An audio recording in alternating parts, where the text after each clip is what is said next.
नमस्कार दोस्तों, आप सभी का स्वागत है मेरे चैनल प्रवीण सिखवाई पर।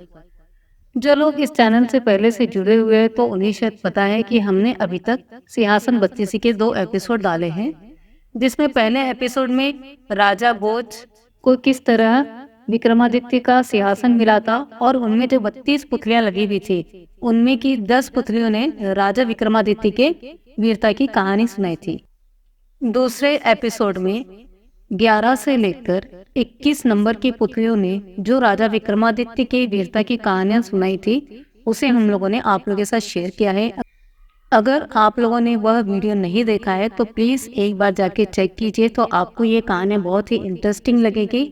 क्योंकि हमारे 70 और 80 के दशक के लोगों को तो शायद वो कहानियां उन्होंने देखी थी टीवी पर अभी इतना टाइम हो गया तो याद नहीं है। आप लोग एक बार जाकर देखिए तो आपको शायद वो कहानियां वापस से याद आ जाएगी, और जिन्होंने पहले कभी सुनी ही नहीं तो उन्हें भी सुनने का मौका मिलेगा। तो प्लीज़ आप एक बार, मेरा अनुरोध है कि आप लोग एक बार जाकर उन कहानियों को सुने। तो चलिए ठीक है, ज़्यादा देर नहीं करते हैं, कहानी की शुरुआत करते हैं। राजा विक्रमादित्य की पुतली नंबर 22 अनुरुद्धवती की कहानी। सिंहासन 32 में की 22 नंबर की पुतली, जिसका नाम था अनुरुद्धवती, उन्होंने राजा विक्रमादित्य की वीरता की कहानी कुछ इस प्रकार सुनाई। राजा विक्रमादित्य अद्भुत गुणग्राही थे। वे सच्चे कलाकारों का बहुत अधिक सम्मान करते थे और स्पष्टवादिता पसंद करते थे।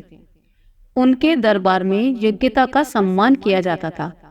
चापलूसी जैसे दुर्गुण की उनके वहां कोई कदर नहीं थी। यही सुनकर एक दिन एक युवक उनसे मिलने उनके द्वार तक आ पहुंचा। दरबार में महफिल सजी हुई थी और संगीत का दौर चल रहा था। वह युवक द्वार पर राजा की अनुमति का इंतजार करने लगा। वह युवक बहुत ही गुणी था, बहुत सारे शास्त्रों का ज्ञाता था, कई राज्यों में नौकरी कर चुका था। स्पष्ट वक्ता होने के कारण उसके आश्रयदाताओं को वह दुष्ट नजर आया, अतः हर जगह उसे नौकरी से निकाल दिया गया। इतनी ठोकरें खाने के बाद भी उसकी प्रवृत्ति तथा व्यवहार में कोई परिवर्तन नहीं आ सका।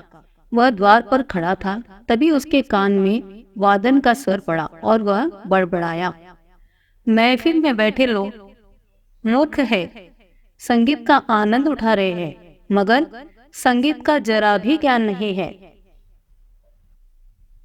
साजिंदा गलत राग बजाए जा रहे हैं, लेकिन कोई भी उसे मना नहीं कर रहा है। उसकी बड़बड़ाहट द्वारपाल को स्पष्ट सुनाई पड़ी। उसका चेहरा क्रोध से लाल हो गया। उसने उसको संभालकर टिप्पणी करने को कहा। उसने जब उस युवक को कहा कि महाराज विक्रमादित्य खुद महफिल में बैठे हैं और वे बहुत बड़े कला पारखी है, तो युवक ने उपहास किया। उसने द्वारपाल को कहा, वे कला प्रेमी हो सकते हैं मगर कला पारखी नहीं, क्योंकि साजिंदे का दोषपूर्ण वादन उनकी समझ में नहीं आ रहा है। उस युवक ने यह भी बता दिया कि वह साजिंदा किस तरफ बैठा हुआ है। अब द्वारपाल से रहा नहीं गया। उसने उस युवक से कहा कि उसे राजदंड मिलेगा अगर उसकी बात सच साबित नहीं हुई तो। उस युवक ने उसे सच्चाई का पता लगाने के लिए कहा तथा बड़े ही आत्मविश्वास से कहा कि वह हर दंड भुगतने को तैयार है अगर यह बात सच साबित नहीं हुई तो। द्वारपाल अंदर गया तथा राजा के कानों तक यह बात पहुंचाई। विक्रम ने तुरंत आदेश किया कि वह युवक महफिल में पेश किया जाए। विक्रम के सामने भी उस युवक ने एक दिशा में इशारा करके कहा कि वहां एक वादक की उंगली दोषपूर्ण है। उस और बैठे सारे वादकों की उंगलियों का निरीक्षण किया जाने लगा। सचमुच एक वादक के अंगूठे का ऊपरी भाग कटा हुआ था तथा उसने उस अंगूठे पर पतली खाल चढ़ा रखी थी। राजा उस युवक के संगीत ज्ञान के कायल हो गए। तब उन्होंने उस युवक से उसका परिचय प्राप्त किया और अपने दरबार में उचित सम्मान देकर रख लिया। वह युवक सचमुच ही बड़ा ज्ञानी और कला मर्मज्ञ था। उसने समय समय पर अपनी योग्यता का परिचय देकर राजा का दिल जीत लिया। एक दिन दरबार में एक अत्यंत रूपवती नर्तकी आई। उसके नृत्य का आयोजन हुआ और कुछ क्षण में ही महफिल सज गई। वह युवक भी दरबारियों के बीच बैठा हुआ नृत्य और संगीत का आनंद उठाने लगा। वह नर्तकी बहुत ही सदा हुआ नृत्य प्रस्तुत कर रही थी और दर्शक मुग्ध होकर रसास्वादन कर रहे थे। तभी न जाने कहां से एक भंवरा आकर उसके वक्ष पर बैठ गया। नर्तकी नृत्य नहीं रोक सकती थी और न ही अपने हाथों से भंवरे को हटा सकती थी, क्योंकि भंगिमाएं गड़बड़ हो जाएगी। उसने बड़ी चतुराई से सांस अंदर की ओर खींचा तथा अपने सांस को पूरे वेग से भंवरे पर छोड़ दिया। अनायास निकले सांस के झोंके से भंवरा डरकर उड़ गया। क्षण भर की इस घटना को कोई भी नहीं ताड़ सका, मगर उस युवक की आंखों ने सब कुछ देख लिया। वह वाह वाह करके उठा और गले की मोतियों की माला उस नर्तकी के गले में डाल दी। सारे दरबारी स्तब्ध रह गए। अनुशासनहीनता की पराकाष्ठा हो गई। राजा की उपस्थिति में दरबार में किसी और के द्वारा कोई पुरस्कार दिया जाना राजा का सबसे बड़ा अपमान माना जाता था।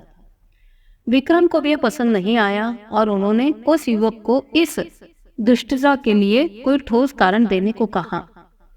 तब युवक ने राजा को भंवरे वाली सारी घटना बता दी। उसने कहा कि बिना नृत्य की एक भई भंगिका को नष्ट किए नए ताल के साथ सामंजस्य रखते हुए इस नर्तकी ने जिस सफाई से भंवरे को उड़ाया है, वह पुरस्कार योग्य चेष्टा की थी। उसने राजा से कहा कि मुझे छोड़कर किसी और का ध्यान इस पर गया ही नहीं था, तो पुरस्कार कोई और इसे कैसे देता। विक्रम ने नर्तकी से पूछा तो उसने उस युवक की बातों का समर्थन किया। विक्रम का क्रोध गायब हो गया और उन्होंने नर्तकी तथा उस युवक दोनों की बहुत तारीफ की। अब उनकी नजर में उस युवक का महत्व और बढ़ गया। जब भी कोई समाधान ढूंढना रहता, उनकी बातों का ध्यान सिर्फ उस व्यक्ति पर जाता जो उसे परामर्श को गंभीरता पूर्वक ले सकता था। एक बार की बात है, दरबार में बुद्धि और संस्कार पर चर्चा छिड़ गई। दरबारियों का कहना था कि संस्कार बुद्धि से आते हैं, पर वह युवक उनसे सहमत नहीं था। उसका कहना था कि सारे संस्कार वंशानुगत होते हैं। जब कोई मतैक्य नहीं हुआ तो विक्रम ने एक हल सोचा। उन्होंने नगर से दूर हटकर जंगल में एक महल बनवाया तथा महल में गूंगी और बहरी नौकरानियां नियुक्त की। एक एक करके 4 नवजात शिशुओं को उस महल में उस नौकरानी की देखरेख के लिए छोड़ दिया। उनमें से एक उनका पुत्र, एक महामंत्री का पुत्र, एक कोतवाल का पुत्र और एक ब्राह्मण का पुत्र था। 12 वर्ष पश्चात जब वे चारों दरबार में पेश किए गए तो विक्रम ने बारी बारी से उनसे पूछा, कुशल तो है? चारों ने अलग अलग जवाब दिए। राजा के पुत्र ने सब कुशल है कहा, जबकि महामंत्री के पुत्र ने संसार को नश्वर बताते हुए कहा, आने वाले को जाना है तो कुशलता कैसी। कोतवाल के पुत्र ने कहा कि चोर चोरी करते हैं और बदनामी निरपराध की होती है। ऐसे हालात में कुशलता की सोचना बेईमानी है। सबसे अंत में ब्राह्मण के पुत्र का जवाब था कि आयु जब दिन ब दिन घटती है तो कुशलता कैसी। चारों के जवाबों को सुनकर उस युवक की बातों की सच्चाई सामने आ गई। राजा का पुत्र निश्चिंत भाव से सब कुछ कुशल मानता था और मंत्री के पुत्र ने तर्कपूर्ण उत्तर दिया। इसी तरह कोतवाल के पुत्र ने न्याय व्यवस्था की चर्चा की, जबकि ब्राह्मण पुत्र ने दार्शनिक उत्तर दिया। सब वंशानुगत संस्कारों के कारण हुआ। सबका पालन पोषण एक वातावरण में हुआ, लेकिन सबके विचारों में अपने संस्कारों के अनुसार भिन्नता आ गई। सभी दरबारियों ने मान लिया कि उस युवक का मानना बिल्कुल सही था। तो चलिए अब आगे बढ़ते हैं सिंहासन 32 की 23वीं पुतली धर्मवती की ओर। धर्मवती ने जो कथा कही वो इस प्रकार है। एक बार राजा विक्रमादित्य दरबार में बैठे थे और दरबारियों से बातचीत कर रहे थे। बातचीत के क्रम में दरबारियों ने इस बात पर बहस छिड़ गई कि मनुष्य जन्म से बड़ा होता है या कर्म से। बहस का अंत नहीं हो रहा था क्योंकि दरबारियों के दो गुट हो चुके थे। एक कहता था कि मनुष्य जन्म से बड़ा होता है क्योंकि मनुष्य का जन्म उसके पूर्व जन्मों का फल है। अच्छे संस्कार मनुष्य में वंशानुगत होते हैं। जैसे राजा का बेटा राजा हो जाता है, उसका व्यवहार भी राजाओं की तरह रहता है। कुछ दरबारियों का मत था कि कर्म ही प्रधान है। अच्छे कुल में जन्मे व्यक्ति भी दुर्व्यसनों के आदी हो जाते हैं और मर्यादा के विरुद्ध कर्मों में लीन होकर पतन की ओर चले जाते हैं। अपने दुष्कर्मों और दुराचारों के चलते कोई सामाजिक प्रतिष्ठा प्राप्त नहीं करते और सर्वस्त्र तिरस्कार पाते हैं। इस पर पहले गुट ने तर्क दिया कि मूल संस्कार नष्ट नहीं हो सकते। जैसे कमल का पौधा कीचड़ में रहकर भी अपने गुण नहीं खोता, गुलाब कांटों पर पैदा होकर भी अपनी सुगंध नहीं खोता, और चंदन के वृक्ष पर सर्पों का वास होने पर भी चंदन अपनी सुगंध और शीतलता बरकरार रखता है, कभी भी विषैला नहीं होता। दोनों पक्ष अपने अपने तर्कों द्वारा अपने को ही सही सिद्ध करने की कोशिश कर रहे थे। कोई भी अपना विचार बदलने को राजी नहीं था। विक्रम चुपचाप उनकी बहस का मजा ले रहे थे। जब उनकी बहस बहुत आगे बढ़ गई तो राजा ने उन्हें शांत रहने का आदेश दिया और कहा कि वे प्रत्यक्ष उदाहरण द्वारा करेंगे। उन्होंने आदेश दिया कि जंगल में एक सिंह का बच्चा पकड़कर लाया जाए, परंतु कुछ शिकारी जंगल गए और एक सिंह का नवजात शावक उठाकर ले आए। उन्होंने एक गडरिये को बुलाया और उस नवजात शावक को बकरी के बच्चे के साथ पलने के लिए छोड़ दिया और शेर के बच्चे की परवरिश बकरी के बच्चों के साथ होने लगी। वह भी भूख मिटाने के लिए बकरियों का दूध पीने लगा। जब बकरी के बच्चे बड़े हुए तो घास और पत्तियां चरने लगे। शावक भी पत्तियां बड़े चाव से खाता। कुछ और बड़ा होने पर दूध तो वह पी लेता, मगर घास और पत्तियां चाह कर भी वह नहीं खा पाता। एक दिन जब विक्रम ने उसे शावक का हाल बताने के लिए कहा और बुलावा भेजा, तो उसने उन्हें बताया कि शेर का बच्चा एकदम बकरियों की तरह व्यवहार करता है। उसने राजा से विनती की कि उसे शावक को मांस खिलाने की अनुमति दी जाए, क्योंकि शावक को अब घास और पत्तियां अच्छी नहीं लगती। विक्रम ने साफ मना कर दिया और कहा कि सिर्फ दूध पर उसका पालन पोषण किया जाए। गडेरिया उलझन में पड़ गया। उसकी समझ में नहीं आया कि महाराज एक मांस भक्षी प्राणी को शाकाहारी बनाने पर क्यों तुले हैं। जब वह घर लौट आया, शावक को कि अब वह जवान होने लगा था। सारा दिन बकरियों के साथ रहता और दूध पीता। कभी कभी बहुत अधिक भूख लगने पर घास पत्तियां खा भी लेता था। अन्य बकरियों की तरह जब शाम को उसे दरबे की तरह हाँका जाता तो चुपचाप सर झुकाकर बढ़ता जाता। बंदी होने पर कोई प्रतिरोध नहीं करता। एक दिन जब एक अन्य बकरी के साथ चर रहा था तो पिंजरे में बंद एक सिंह को लाया गया। सिंह को देखते ही सारी बकरियां डरकर भागने लगी, तो वह भी उनके साथ धूम दबाकर भाग गया। उसके बाद राजा ने गडेरिया को उसे स्वतंत्र रूप से रखने को कहा। भूख लगने पर उसने खरगोश का शिकार किया और अपनी भूख मिटाई। कुछ दिन स्वतंत्र रूप से रहने पर छोटे छोटे जानवरों को मारकर खाने लगा, लेकिन गडरी के कहने पर पिंजरे में शांति पूर्वक बंद हो जाता था। कुछ दिनों बाद उसके व्यवहार में बदलाव आता गया। एक दिन जब फिर से उसी शेर को सामने लाया गया तो वह डरकर नहीं भागा। शेर की दहाड़ उसने सुनी तो वह भी पूरे स्वर में दहाड़ा। राजा अपने दरबारियों के साथ सब कुछ गौर से देख रहा था। उसने दरबारियों को कहा कि इंसान की मूल प्रवृत्ति शेर के बच्चे की तरह ही जन्म लेती है। अवसर पाकर वे प्रवृत्तियां स्वतः उजागर हो जाती हैं। जैसे कि इस शावक के साथ हुआ। बकरियों के साथ रहते हुए उसकी सींग वाली प्रवृत्ति छप गई थी, मगर स्वतंत्र रूप से विचरण करने पर अपने आप प्रकट हो गई। उसे यह सब किसी ने नहीं सिखाया, लेकिन मनुष्य का सम्मान कर्म के अनुसार किया जाना चाहिए।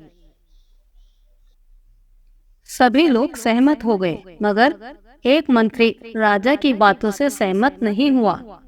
उसका मन था कि विक्रम राजकुल में पैदा होने के कारण राजा हुए, अन्यथा 7 जन्मों तक कर्म करने के बाद भी राजा नहीं होते। राजा मुस्कुराकर रह गए। समय बीतता गया। एक दिन उनके दरबार में एक नाविक सुंदर फूल लेकर उपस्थित हुआ। फूल सचमुच विलक्षण था और लोगों ने पहली बार इतना सुंदर फूल देखा था। राजा फूल के उद्गम स्थल का पता लगाने के लिए भेज दिया। वे दोनों उस दिशा में नाव से बढ़ते गए जिधर से फूल बहकर आ रहे थे। नदी की धारा कहीं अत्यधिक संकरी और तीव्र होती जाती थी, कई चट्टानों के ऊपर से बहती थी। काफी दुर्गम रास्ता था। बहते बहते नाव उस जगह पहुंची जहां किनारे पर एक अद्भुत दृश्य था। एक बड़े पेड़ पर जंजीरों की रगड़ से उसके शरीर पर कई घाव बन गए थे। उन घावों से रक्त बह रहा था, जो नदी में गिरते ही रक्तपूर्ण पुष्पों में बदल गया। कुछ दूरी पर ही कुछ साधु तपस्या में लीन थे। जब वे कुछ और फूल लेकर दरबार में वापस लौटे तो मंत्री ने राजा को सब कुछ बताया। तब विक्रम ने उसे समझाया कि उस उल्टे लटके योगी को राजा समझो और अन्य साधनारत सन्यासी उसके दरबारी हुए। पूर्व जन्म का यह कर्म उसे राजा या दरबारी बनाता है। अब मंत्री को राजा की बात समझ में आ गई। उसने मान लिया कि पूर्व जन्म के कर्म के फल के अनुरूप ही किसी को राजगद्दी मिलती है। सिंहासन बत्तीसी की 24वीं पुत्री करुणावती ने जो कथा सुनाई है वह कुछ इस प्रकार है। राजा विक्रमादित्य का सारा समय ही अपनी प्रजा के दुखों का निवारण करने में बीतता था। प्रजा की किसी भी समस्या को वे अनदेखा नहीं करते थे। सारी समस्याओं की जानकारी उन्हें रहे, इसीलिए वे वेश बदलकर रात में पूरे राज्य में आज किसी हिस्से में कल किसी हिस्से में घूम आया करते थे। उनकी इस आदत का पता चोर डाकुओं को भी था, इसीलिए अपराध की घटनाएं चुटपुट ही हुआ करती थी। विक्रम चाहते थे कि अपराध बिल्कुल मिट जाए, ताकि लोग निर्भय होकर एक स्थान से दूसरे स्थान की यात्रा करें और चैन की नींद सो सके। ऐसे ही विक्रम एक रात वेश बदलकर राज्य के एक हिस्से में घूम रहे थे। उन्हें एक बड़े भवन में लटकता एक कमंद नजर आया। इस कमंद के सहारे जरूर कोई चोर ही ऊपर की मंजिल तक गया होगा। यह सोचकर वे कमंद का सहारा लेकर ऊपर पहुंचे। उन्होंने अपनी तलवार हाथों में ले ली ताकि सामना होने पर चोर को मौत के घाट उतार सके। तभी उनके कानों में स्त्री की धीमी आवाज पड़ी। तो चोर कोई स्त्री है, यह सोचकर उस कमरे की दीवार से सटकर खड़े हो गए जहां से आवाज आ रही थी। कोई स्त्री किसी से बगल वाले कमरे में जाकर किसी का वध करने को कह रही थी। उसका कहना था बिना उस आदमी का वध किए हुए किसी अन्य के साथ उसका संबंध रखना असंभव है। तभी एक पुरुष स्वर में बोला कि वह लुटेरा अवश्य है, मगर किसी निरपराध व्यक्ति की जान लेना उसके लिए संभव नहीं है। वह स्त्री को अपने साथ किसी सुदूर स्थान ले जाना चाह रहा था और उसे विश्वास दिलाने की कोशिश कर रहा था। उसके पास इतना अधिक धन है कि बाकी बची जिंदगी वे दोनों आराम से बसर कर लेंगे। वह स्त्री अंत में उससे दूसरे दिन आने के लिए बोली, क्योंकि उसे धन बटोरने में कम से कम 24 घंटे लग जाते। राजा समझ गए कि पुरुष उस स्त्री का प्रेमी है और वह स्त्री उस सेठ की पत्नी है जिसका यह भवन है। सेठ बगल वाले कमरे में सो रहा है और सेठानी उसके वध के लिए अपने प्रेमी को उकसा रही थी। राजा रस्सी पकड़कर नीचे आ गए और उस प्रेमी का इंतजार करने लगे। थोड़ी देर बाद सेठानी का प्रेमी रस्सी पकड़कर नीचे आ गया तो राजा ने अपनी तलवार उसके गर्दन पर रख दी तथा उसे बता दिया कि उसके सामने विक्रम खड़े हैं। वह आदमी डर से थर थर कांपने लगा और प्राण दंड के भय से उसकी धज्जियां उड़ गई। जब राजा ने उसे सच बताने पर मृत्युदंड न देने का वादा किया तो उसने अपनी सारी कहानी बता दी। मैं बचपन से ही उससे प्रेम करता था तथा उसके साथ विवाह के सपने संजय हुए था। मेरे पास बहुत सारा धन था क्योंकि मेरे पिता बहुत बड़े व्यापारी थे, लेकिन मेरी सुखी भविष्य के सारे सपने धरे के धरे रह गए। एक दिन मेरे पिताजी का धन से भरा जहाज समुद्री डाकुओं ने लूट लिया। लूट की खबर पाते ही मेरे पिताजी को दिल का ऐसा धक्का लगा कि उनके प्राण निकल गए और हम लोग कंगाल हो गए। मैं अपनी तबाही का कारण उन समुद्री डाकुओं को मानकर उनसे बदला लेने के लिए निकल पड़ा। कई वर्षों तक ठोकर खाने के बाद जब मुझे उनका पता चल ही गया, मैंने बहुत मुश्किल से उनका विश्वास जीता और तथा उनके दल में शामिल हो गया। अवसर पाते ही मैं किसी एक का वध कर देता। एक एक करके मैंने पूरे दल का सफाया कर दिया और लूट से जो धन उन्होंने एकत्रित किया था वह लेकर अपने घर वापस चला आया। घर आकर मुझे पता चला कि एक धनी सेठ से मेरी प्रेमिका का विवाह हो गया है और वह अपने पति के साथ चली गई। मेरे सारे सपने बिखर गए। एक दिन उसके मायके आने की खबर मुझे मिली तो मैं बहुत खुश हो गया। वह आकर मुझसे मिलने लगी और मैंने सारा वृत्तांत उसे बता दिया।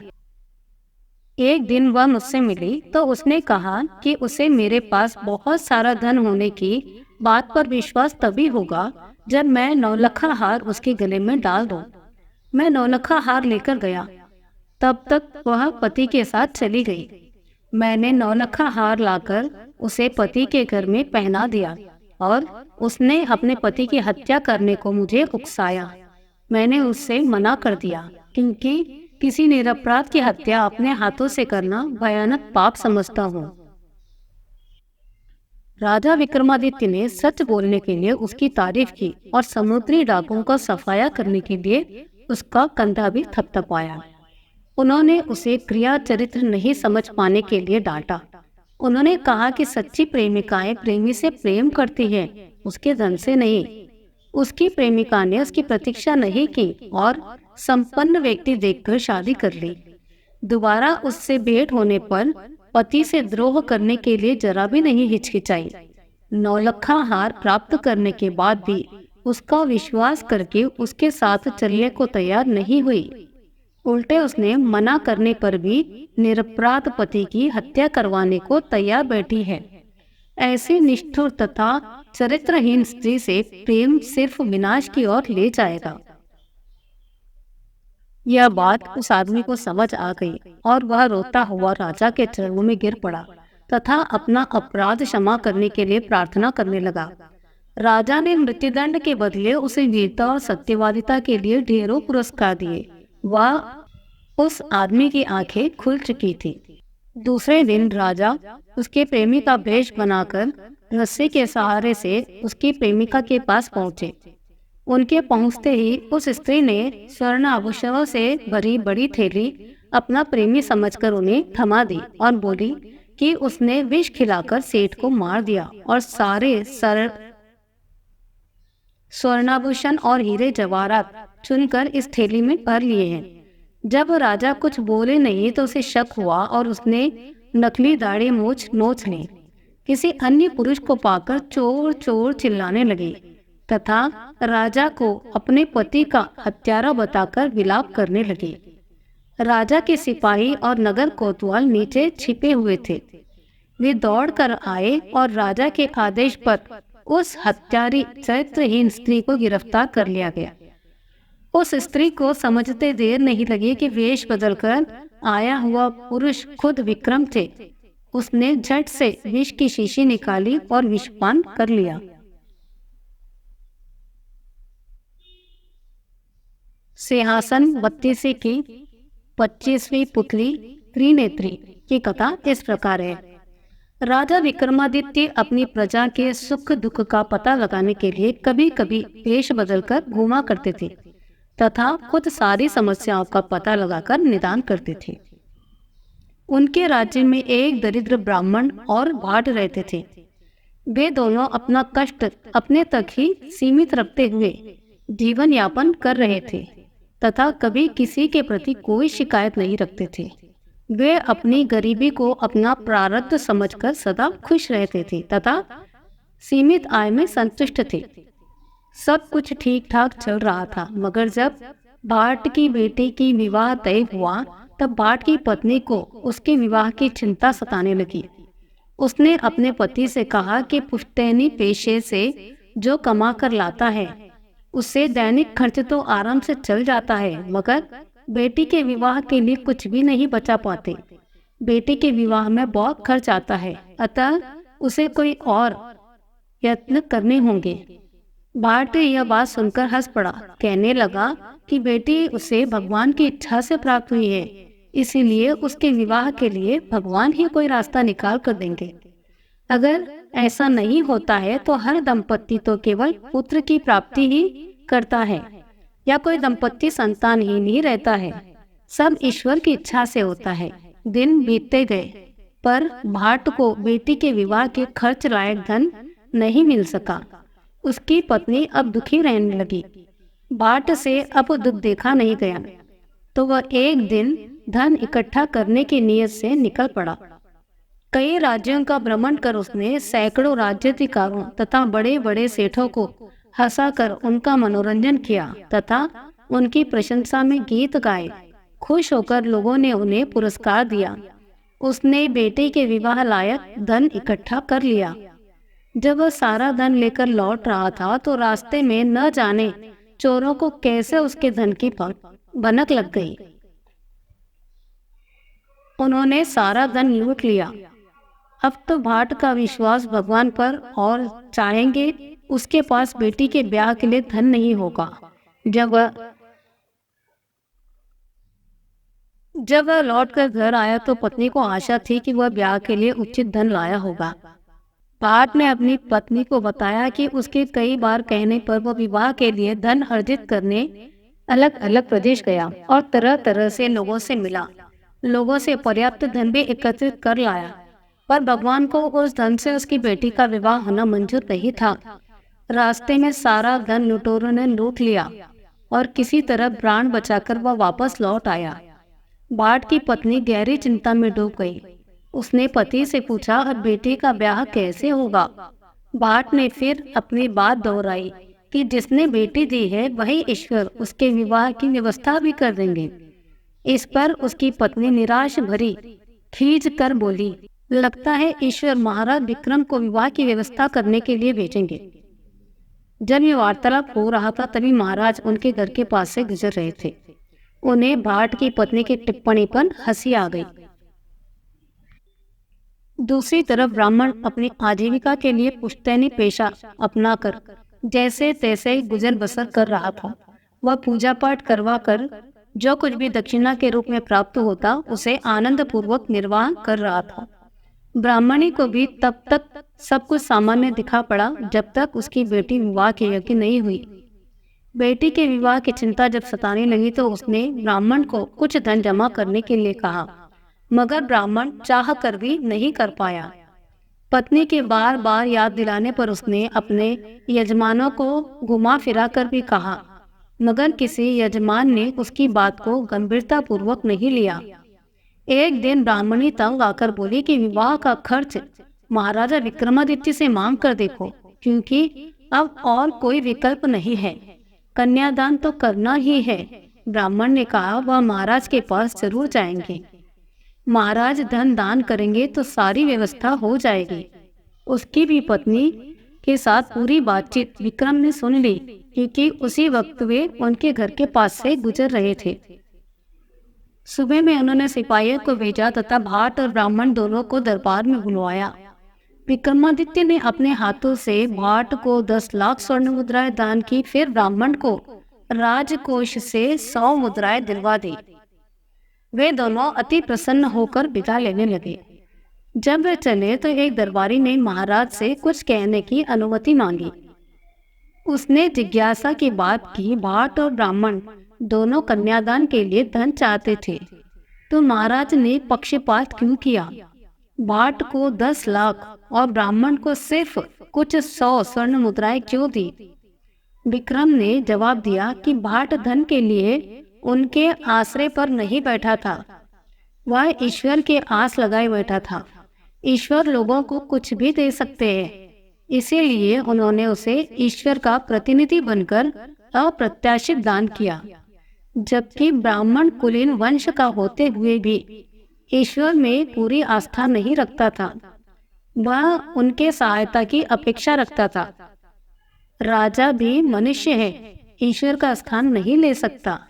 उन्होंने उसे उतना ही धन दिया जितने में विवाह अच्छी तरह संपन्न हो जाए।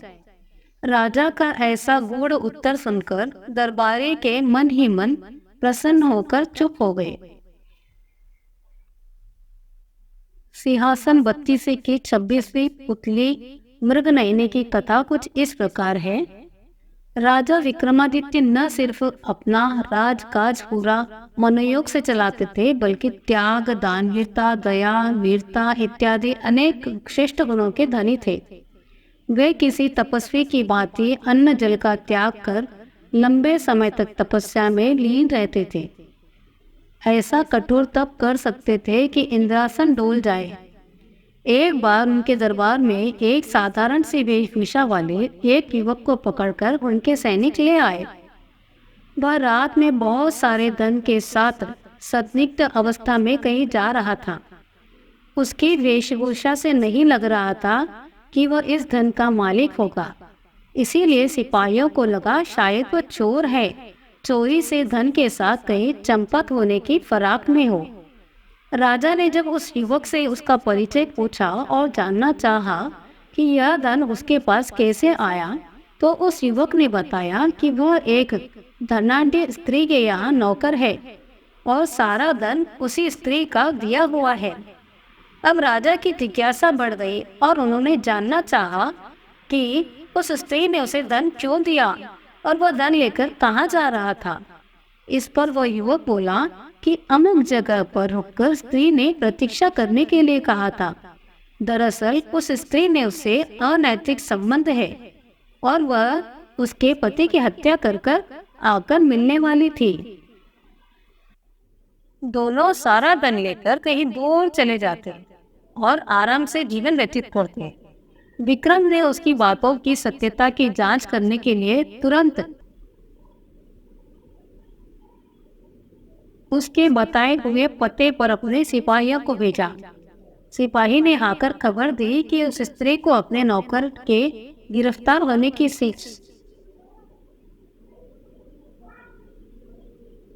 सूचना मिल चुकी है। अब वह विलाप करके कह रही है, लुटेरे ने सारा धन लूट लिया और उसके पति की हत्या कर भाग गया। अब उसने पति की चिता सजवाई और खुद को पतिव्रता साबित करने के लिए सती होने की योजना बना रही है। सुबह युवक को साथ लेकर सिपाही के साथ विक्रम उस स्त्री के घर पहुंचे तो दृश्य देखकर सचमुच चौंक गए।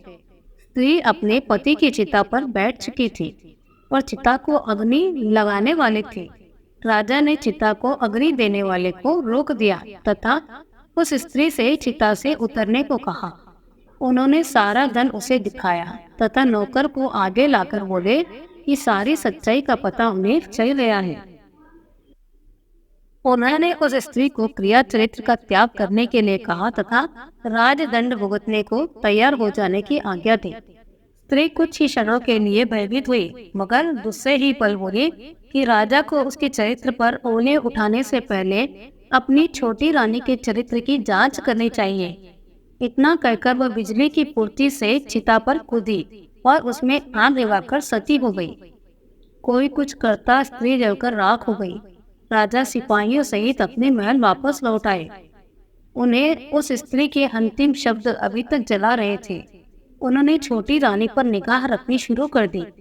एक रात उन्हें सोता सोचकर छोटी रानी उठी और पिछले दरवाजे से महल के बाहर निकल गई। राजा भी दबे पांव उसका पीछा करने लगे। चलकर वह कुछ ही दूर पर दुनिया रमाए एक साधु के पास गई। साधु ने उसे देखा तो उठ गया और उसे लेकर पास बनी एक कुटिया के अंदर दोनों चले गए। विक्रम ने कुटिया में जो देखा वह उसके लिए असहनीय था। रानी निर्वस्त्र होकर उस साधु का आलिंगन करने लगी तथा दोनों पति पत्नी की तरह बेझिझक संभोगरत हो गए। राजा ने सोचा कि छोटी रानी को वह इतना प्यार करते हैं, फिर भी वह विश्वासघात कर रही है। उनका क्रोध सीमा पार कर गया और उन्होंने उन्हें कुटिया में घुसकर उस साधु तथा छोटी रानी को मौत के घाट उतार दिया। जब वे महल जब वे महल लौटे तो उनकी मानसिकता शांत हो चुकी थी। जब वे महल लौटे तो उनकी मानसिक शांति जा चुकी थी। वे हमेशा बेचैन और खिन्न रहने लगे। सांसारिक सुखों से उनका मन उचाट हो गया तथा मन में वैराग्य की भावना ने जन्म ले लिया। उन्हें लगता था कि उनके धर्म कर्म में जरूर कोई कमी थी, जिसके कारण भगवान ने उन्हें छोटी रानी के विश्वासघात का दृश्य दिखाकर दंडित किया। यही सब सोचकर उन्होंने राजपाट का भार अपने मंत्रियों को सौंप दिया और खुद समुद्र तट पर तपस्या करने चले गए। समुद्र तट पर पहुंचकर उन्होंने सबसे पहले एक पैर पर खड़े होकर समुद्र देवता का आवाहन किया। उनकी आराधना से प्रसन्न होकर जब समुद्र देवता ने उन्हें दर्शन दिया तो उन्होंने समुद्र देवता से एक छोटी सी मांग पूछी और विनती की। उन्होंने कहा कि उनके तट पर वे एक कुटिया बनाकर अखंड साधना करना चाहते हैं और अपनी साधना निर्विघ्न पूरा करने पर उन्हें आशीर्वाद चाहते हैं। समुद्र देवता ने उन्हें अपना आशीर्वाद दिया तथा उन्हें एक शंख प्रदान किया। समुद्र देवता ने कहा कि जब भी कोई दैवीय विपत्ति आएगी, इस शंख की ध्वनि दूर से आ जाएगी। समुद्र देव से उपहार लेकर विक्रम ने उन्हें धन्यवाद दिया तथा प्रणाम कर समुद्र तट पर लौट आए। उन्होंने समुद्र तट पर एक कुटिया बनाई और साधना करने लगे। उन्हें लंबे समय तक इतनी कठिन साधना की कि देवलोक में हड़कंप मच गया। सारे देवता बात करने लगे कि अगर विक्रम इसी प्रकार साधना में लीन रहे तो इंद्र के सिंहासन पर अधिकार कर लेंगे। इंद्र को अपना सिंहासन खतरे में दिखाई देने लगा। उन्होंने अपने सहयोगियों को साधना स्थल के पास इतनी अधिक वृष्टि करने का आदेश दिया कि पूरा स्थान जलमग्न हो जाए और विक्रम कुटिया सहित पानी में बह जाए। बस आदेश की देर थी। बहुत भयानक वृष्टि शुरू हो गई। कुछ ही घंटों में सचमुच सारा स्थान जलमग्न हो जाता और विक्रम कुटिया सहित जल में समा गए होते। लेकिन समुद्र देव ने उन्हें आशीर्वाद जो दिया था, उस वर्षा का सारा पानी उन्होंने पी लिया तथा साधना स्थल पर पहले की भांति सूखा ही रहा। इंद्र ने जब यह अद्भुत चमत्कार देखा तो उनकी चिंता और बढ़ गई। उन्होंने अपने सेवकों को बुलाकर आंधी तूफान का सहारा लेने का आदेश दिया। इतने भयानक वेग से आंधी चली कि कुटिया तिनके तिनके होकर बिखर गई। सब कुछ हवा में रुई की भांति उड़ने लगा। बड़े बड़े वृक्ष उखड़कर गिरने लगे। विक्रम के पांव भी उखड़ते हुए मालूम पड़े। लगा कि आंधी उन्हें उड़ाकर साधना स्थल से बहुत दूर फेंक देगी। विक्रम को समुद्र देव द्वारा दिया गया शंख याद आ गया। उन्होंने उस शंख को जोर से फूंका। शंख में बड़ी तीव्र ध्वनि निकली। शंख ध्वनि के साथ आंधी तूफान का पता नहीं रहा। वहां ऐसी शांति छाई मानो कभी आंधी आई ही न हो। अब तो इंद्रदेव की चिंता और भी बढ़ गई। उन्हें सूझ नहीं रहा था कि विक्रम की साधना कैसे भंग की जाए। अब विक्रम की साधना को केवल अप्सराओं का आकर्षण ही भंग कर सकता है। उन्होंने तिलोत्तमा नामक अप्सरा को बुलाया तथा उसे जाकर विक्रम की साधना भंग करने को कहा। तिलोत्तमा अनुपम सुंदर थी और उसका रूप देखकर कोई भी कामदेव के वाणों से घायल हुए बिना नहीं रह सकता था। तिलोत्तमान साधना स्थल पर उतरे तथा मनमोहक गायन, वादन और नृत्य द्वारा विक्रम की साधना में विघ्न डालने की चेष्टा करने लगे। मगर वैरागी विक्रम का क्या बिगाड़ पाती। विक्रम ने शंख को फूंक मारे और तिलोत्तमा को ऐसे लगा जैसे किसी ने उसे आग की ज्वाला में ला पटका हो। भयानक ताप से वह उद्विग्न हो उठी तथा वहां से उसी क्षण अदृश्य हो गई। जब वह युक्ति भी कारगर नहीं हुई तो इंद्र का आत्मविश्वास पूरी तरह डोल गया। उन्होंने खुद ब्राह्मण का वेश धरा और साधना स्थल गए। वे जानते थे कि विक्रम याचकों को कभी निराश नहीं करते हैं तथा समय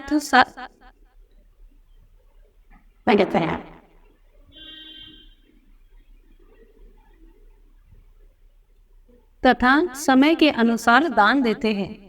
जब इंद्र विक्रम के पास पहुंचे तो विक्रम ने उन्हें आने का प्रयोजन पूछा। उन्होंने विक्रम से भिक्षा देने को कहा तथा भिक्षा के रूप में उनकी कठिन साधना का सारा फल मांग लिया। विक्रम ने अपनी सारी साधना का फल उन्हें सहर्ष दान कर दिया। साधना का फल देने का क्या था?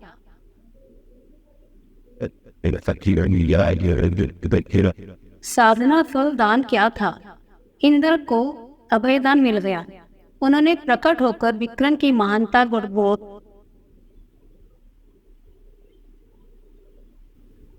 साधना फल पाकर इंद्र को लगा कि उन्हें अभयदान मिल गया है। उन्होंने प्रकट होकर विक्रम की महानता का गुणगान किया और आशीर्वाद दिया। उन्होंने कहा कि विक्रम के राज्य में अतिवृष्टि और अनावृष्टि नहीं होगी, कभी अकाल या सूखा नहीं पड़ेगा, सारी फसलें समय पर और भरपूर होगी। इतना कहकर इंद्र अंतर्ध्यान हो गए। सिंहासन बत्तीसे की 27वीं पुत्री मलयवती की कथा कुछ इस प्रकार। विक्रमादित्य बड़े यशस्वी और प्रतापी राजा था। उनका राजकाज चलाने में कोई मानी नहीं था। वीरता और विद्वता का अद्भुत संगम थे। उनके शस्त्र ज्ञान और शास्त्र ज्ञान की कोई सीमा नहीं थी। वे राजकाज से बचा समय अक्सर शास्त्रों के अध्ययन में लगाते थे और इसी ध्येय से उन्होंने राजमहल के एक हिस्से में विशाल पुस्तकालय बनवा रखा था। वे एक दिन एक धार्मिक ग्रंथ पढ़ रहे थे तो उन्हें एक जगह राजा बलि का प्रसंग मिला। उन्होंने राजा बलि का सारा प्रसंग पढ़ा तो पता चला कि राजा बलि बड़े दानवीर और वचन के पक्के थे। वे इतने पराक्रमी और महान राजा थे कि इंद्र उनकी शक्ति से डर गए। देवताओं ने भगवान विष्णु से प्रार्थना की कि वे बलि का कुछ उपाय करे तो विष्णु ने वामन रूप धरा। वामन रूप धरकर उनसे सब कुछ दान में प्राप्त कर लिया और उन्हें पाताल लोक जाने को विवश कर दिया। जब उनकी कथा विक्रम ने पढ़ी तो सोचा कि इतने बड़े दानवीर के दर्शन जरूर कर लेने चाहिए। उन्होंने विचार किया कि भगवान विष्णु की आराधना करके उन्हें प्रसन्न किया जाए तथा उनसे दैत्यराज बलि से मिलने का मार्ग पूछा जाए। ऐसा विचार मन में आते ही उन्होंने राजपाट और मोह माया से अपने आप को अलग कर लिया तथा महामंत्री को राजभार सौंपकर जंगल की ओर प्रस्थान कर गए। जंगल में उन्होंने घोर तपस्या शुरू की और भगवान विष्णु की स्तुति करने लगे। उनकी तपस्या बहुत लंबी थी। शुरू में वे केवल एक समय का भोजन करते थे। कुछ दिनों बाद उन्होंने वह भी त्याग दिया तथा फल और कंदमूल आदि खाने लगे। कुछ दिनों बाद सब कुछ त्याग दिया और केवल पानी पीकर तपस्या करते रहे। इतनी कठोर तपस्या से वे बहुत कमजोर हो गए और साधारण रूप में उठने बैठने में भी काफी उन्हें मुश्किल होने लगी। धीरे धीरे उनके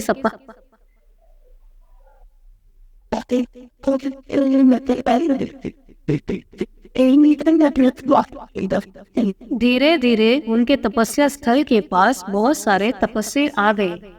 कोई एक पैर पर खड़ा होकर तपस्या करने लगा तो कोई एक हाथ उठाकर, कोई कांटों में लेटकर तपस्या में लीन हो गया, तो कोई गर्दन तक बालों में घसकर चारों ओर सिर्फ ईश्वर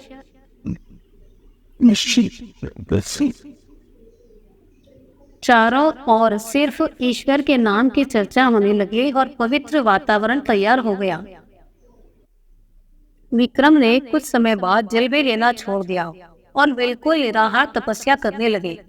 अब उनका शरीर और भी कमजोर हो गया और सिर्फ हड्डियों का ढांचा लगने लगा। कोई देखता तो दया आ जाती, मगर राजा विक्रमादित्य को कोई चिंता नहीं थी। विष्णु की आराधना करते करते यदि उनके प्राण निकल जाते तो वे सीधे स्वर्ग जाते, और यदि विष्णु के दर्शन हो जाते तो दैत्य राज बलि से मिलने का मार्ग प्रशस्त होता। वे पूरी लग्न से अपने अभिष्ट की प्राप्ति के लिए तपस्यारत रहे। जीवन और शरीर का उन्हें कोई मोह नहीं रहा। राजा विक्रमादित्य का हुलिया ऐसा हो गया था कि कोई देखकर कह नहीं सकता था, ये वही महाप्रतापी और सर्वश्रेष्ठ राजा विक्रमादित्य है। राजा के समीप में तपस्या करने वाले एक योगी ने उनसे पूछा कि वे इतनी घोर तपस्या क्यों कर रहे हैं।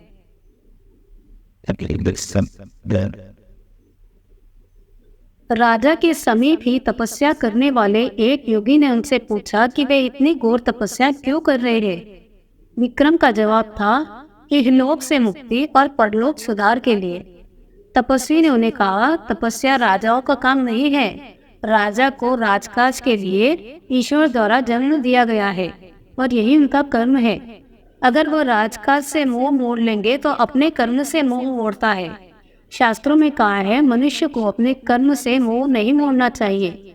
विक्रम ने बड़े ही गंभीर स्वर में उससे कहा कि कर्म करते हुए धर्म से भी कभी मोह नहीं मोड़ना चाहिए। उन्होंने जब उससे पूछा क्या शास्त्रों में किसी भी स्थिति में धर्म से विमुख होने को कहा गया है, तो तपस्वी एकदम चुप हो गए। उनके तर्कपूर्ण उत्तर ने उसे आगे कुछ पूछने लायक नहीं छोड़ा। राजा ने अपनी तपस्या जारी रखी।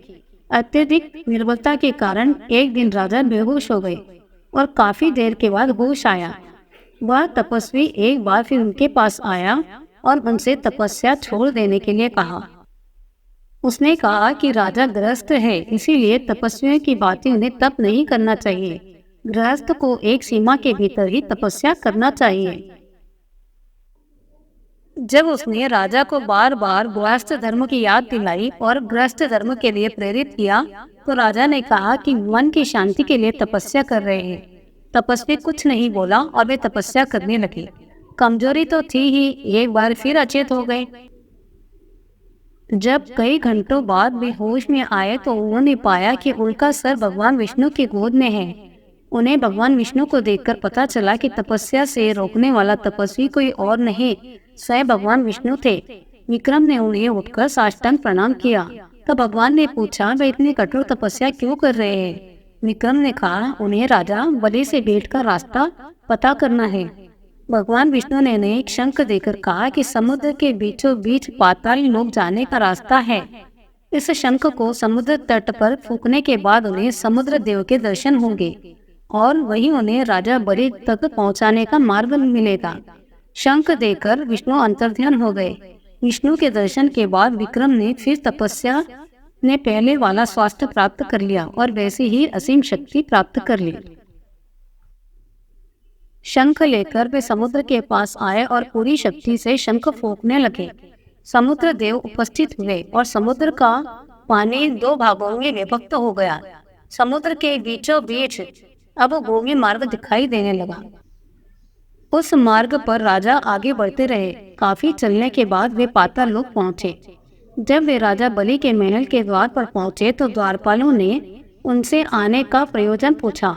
विक्रम ने उन्हें बताया कि राजा बलि के दर्शन के लिए मृत्युलोक से यहाँ आए हैं। एक सैनिक उनका संदेशा लेकर गया और काफी देर बाद उसने आकर बोला कि राजा बलि अभी उनसे नहीं मिल सकते।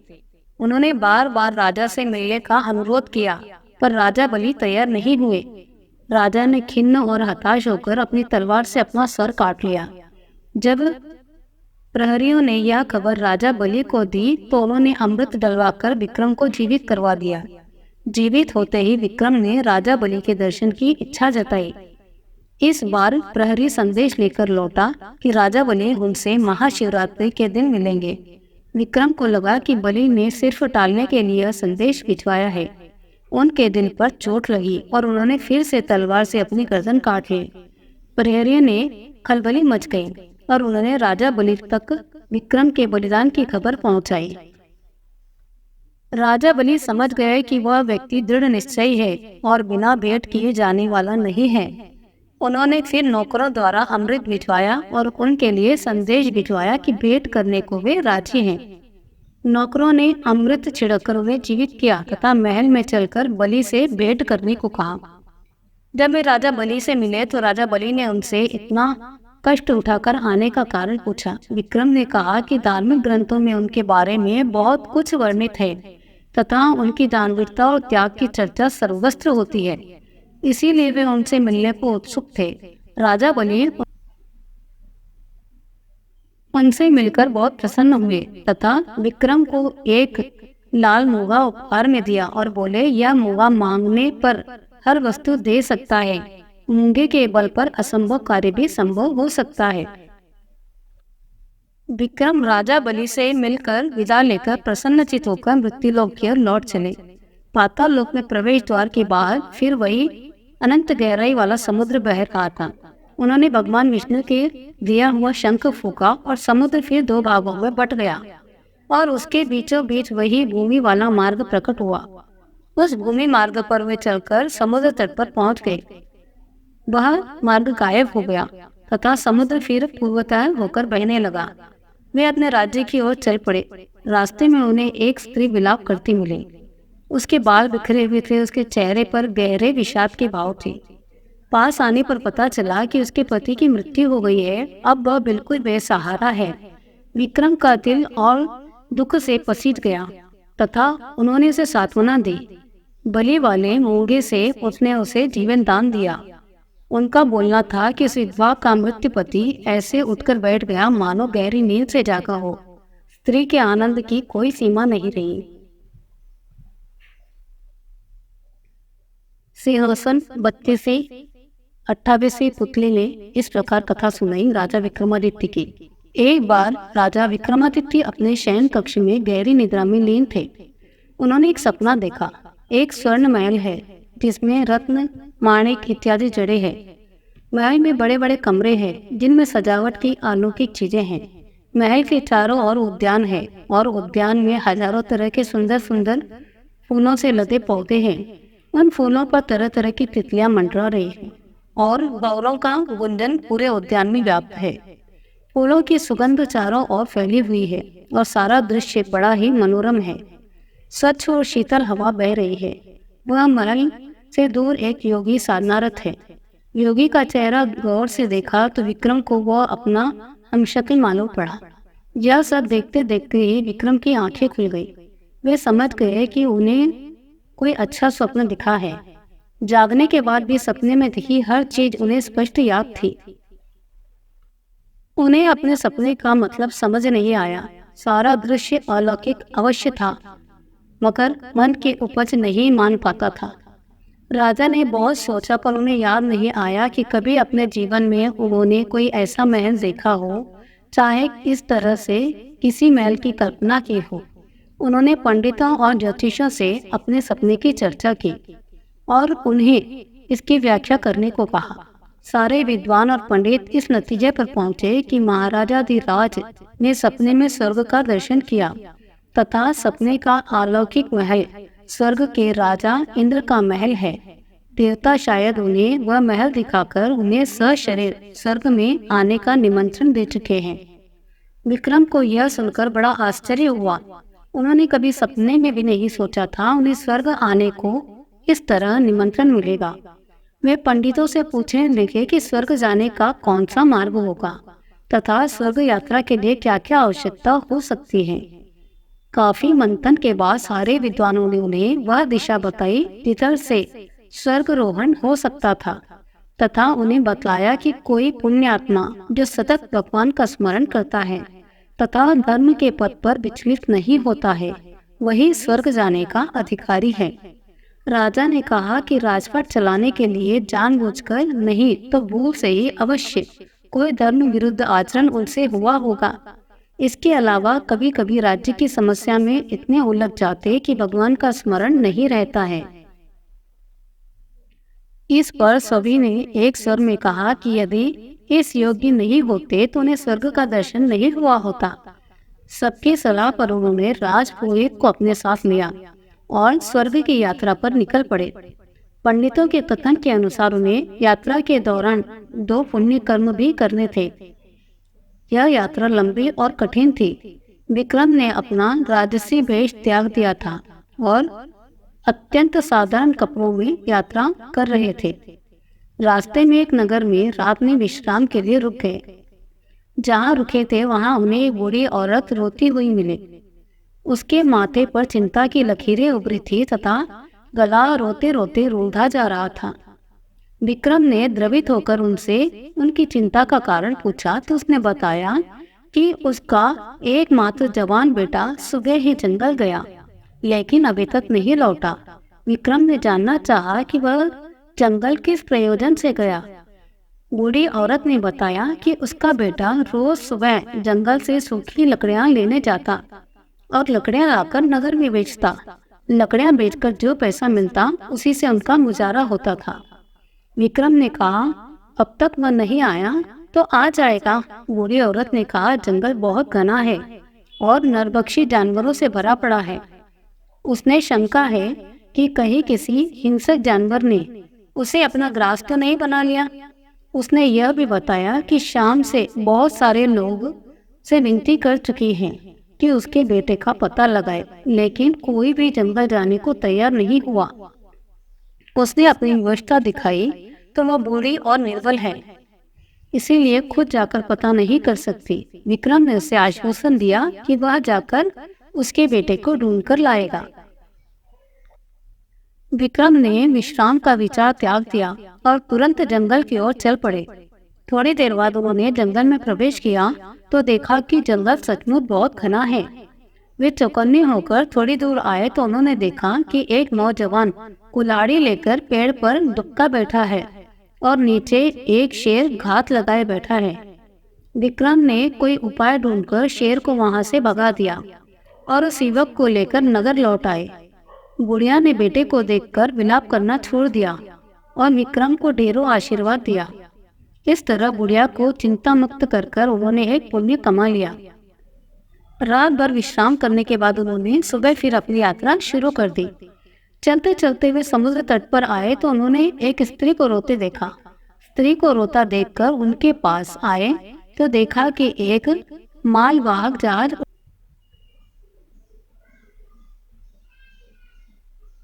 जहाज खड़ा है और कुछ लोग उस जहाज पर सामान लाद रहे हैं। उन्होंने उस स्त्री से रोने का कारण पूछा तो उसने बताया कि बस 3 महीने पहले ही उसका विवाह हुआ और वह गर्भवती है। उसका पति इसी जहाज का कर्मचारी है तथा जहाज का माल लेकर दूर देश जा रहा है। विक्रम ने जब उसे कहा कि इसमें परेशानी की कोई बात नहीं, कुछ ही समय बाद उसका पति लौट आएगा, तो उसने अपनी चिंता का कारण कुछ इस तरह बताया। उसने बताया कि उसने कल स्वप्न में देखा कि एक मालवाहक जहाज समुद्र के बीच में ही भयानक तूफान में गिर जाता है।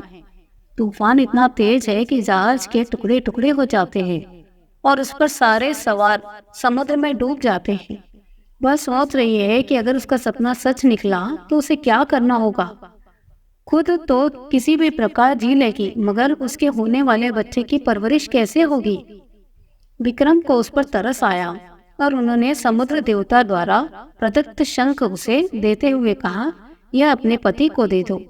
जब भी तूफान या कोई अन्य विपदा आए तो इसे फूंक दे। इसे फूंक मारते ही सारी विपत्ति हल हो जाएगी। औरत को उन पर विश्वास नहीं हुआ और वह शंकुला दृष्टि से उन्हें देखने लगी। विक्रम ने उसके चेहरे के भाव पढ़कर शंख की फूंक मारी। शंख की ध्वनि हुई और समुद्र का पानी कोसों दूर चला गया। उस पानी के साथ वह जहाज और उस पर के सारे कर्मचारी भी कोसों दूर चले गए। अब दूर दूर तक समुद्र तट फैला था। वह स्त्री और कुछ अन्य लोग खड़े थे। यह देखकर वह हैरान रह गई। उसकी आंखें फटी की फटी रह गई। जब विक्रम ने दोबारा शंख फूंका तो समुद्र का पानी फिर से हिंडोले मारने लगा।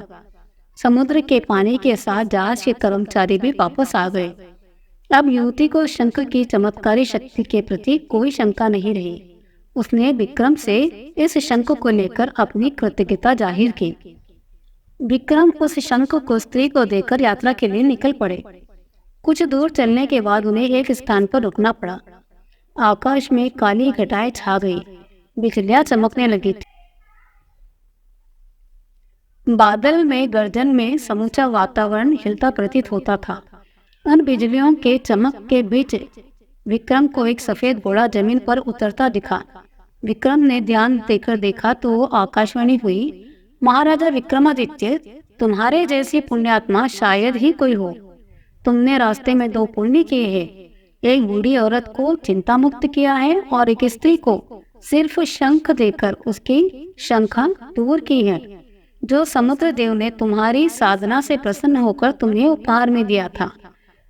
तुम्हें लेने के लिए एक घोड़ा भेज रहा हूँ जो तुम्हें इंद्र के महल तक पहुंचा देगा। विक्रम ने कहा, मैं अकेला नहीं हूँ, मेरे साथ राजपुरोहित भी हैं, उनके लिए भी कोई व्यवस्था की जाए। इतना सुनना था कि राजपुरोहित ने कहा, राजन मुझे क्षमा कीजिए, सशरीर स्वर्ग जाने से मैं डरता हूँ। आपका सानिध्य रहा तो मरने पर स्वर्ग आ जाऊंगा और अपने को धन्य समझूंगा। घोड़ा उनके पास उतरा और सवारी के लिए सब कुछ लैस था। राजपुरोहित से विदा लेकर विक्रम उस पर बैठ गए।